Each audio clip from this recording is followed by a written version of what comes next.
Sitting in studio right now with Rival Sons downtown Toronto with a brand new album out that America has not heard yet, but it's absolutely blown up in Canada. Scott, Jay, welcome to the show.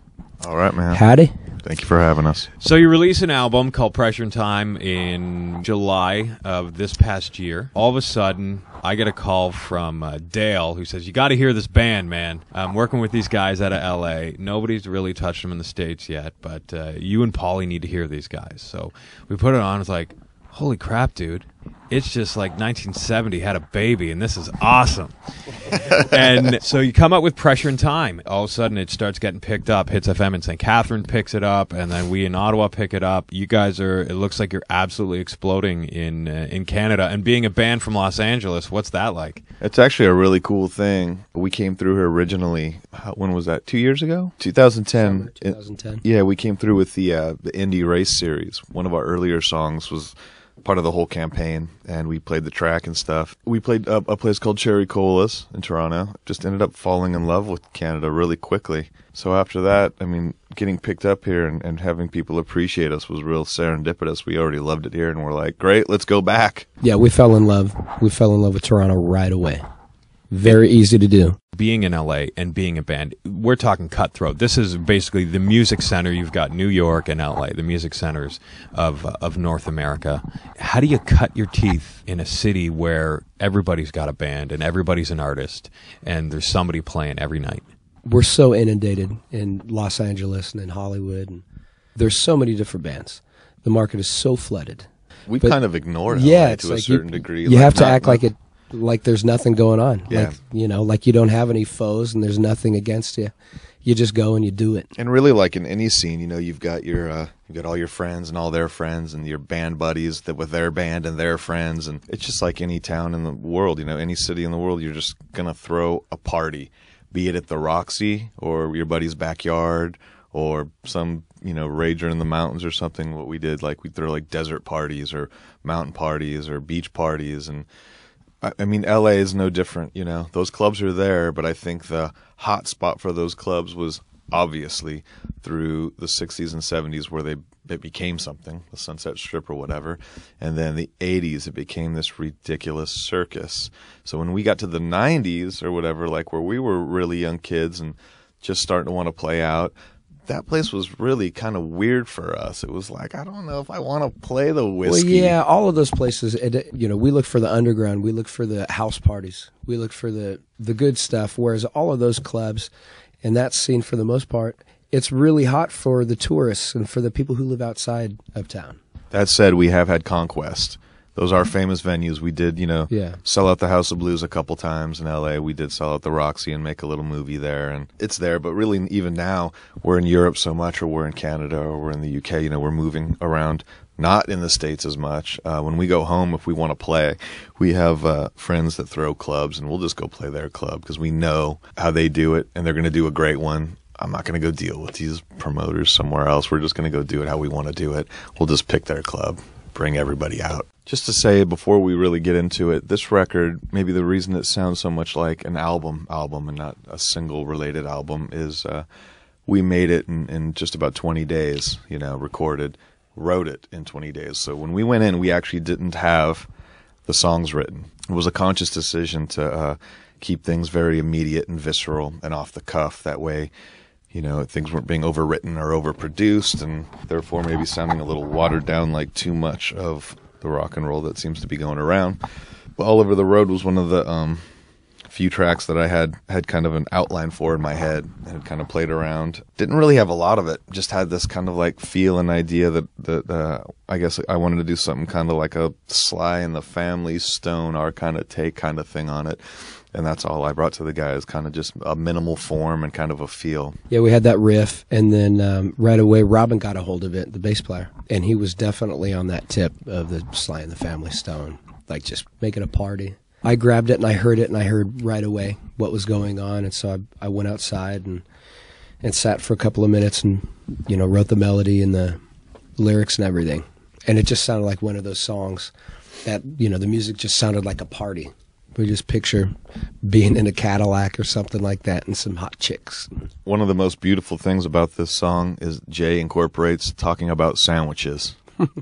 Yeah, the sandwiches. Beers sweating on the seat. Yeah, Cadillacs, It's a fun song. It's we wanted to keep it really loose with that track, definitely, and fun.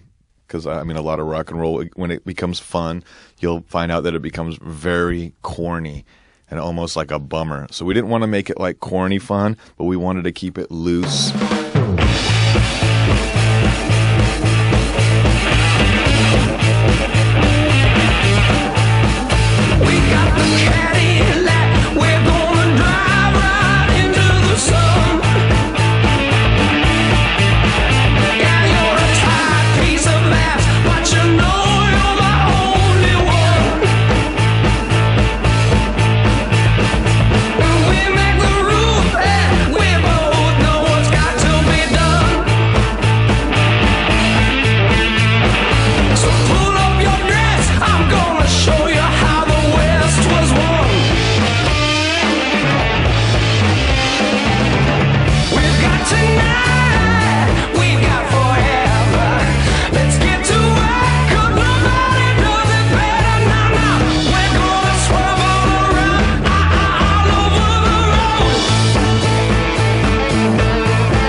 Are you guys originally from LA? Yeah, we're from that area, Southern California. Southern California, yeah. I mean, I did most of my growing up in Huntington Beach, a little surf town south of LA. Yeah, and I grew up just hour and a half, 2 hours north, like northeast of LA, up in the mountains. So there's that LA sound, Doors from LA, and then How the West Was Won with Led Zeppelin. Is this the music that you guys grew up on, or did this just happen by accident? Yeah, we absolutely grew up on that music. I mean, we're the perfect age that our parents, were having parties and hanging out, and that's just what they listened to. That was the thing they did. They rocked out to all that classic rock. We got KLOS out there. That's like the big rock station. That's what they played. Doors, Zeppelin, Hendrix, Beatles, Stones, Floyd, on and on. So, yeah, we were definitely cutting our teeth as little youngsters on that. You talk about like the resurgence of this classic sound. Well, it always comes back. You get this confectionery stuff. You get all of this pop. It always runs a cycle, but it always comes back. It always comes back to the blues. It always comes back to soul music. No matter what, it always comes back there. Because I think that people are looking for something real to identify with.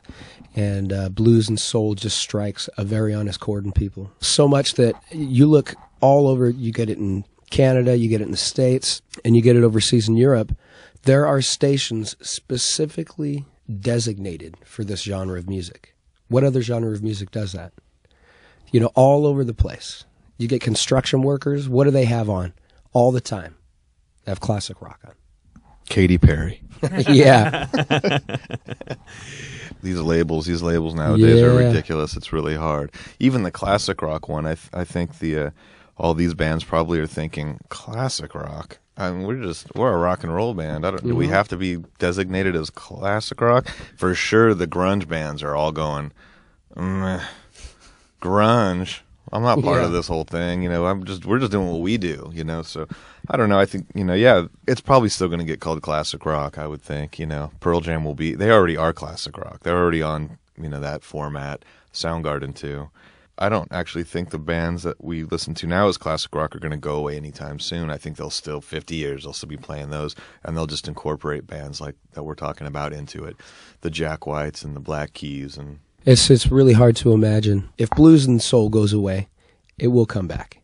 It's the basis of R&B. It's a major food group. Yeah, it's definitely a major food group. Young Love was kind of a wingnut, I think, for us. It was kind of like one of those more random tracks.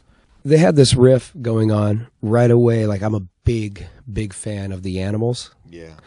People always talk about rock and roll or rock vocalists and stuff, and it's always Robert Plant, Steve Marriott, and they talk about these people. It seems like nobody ever talks about Eric Burdon.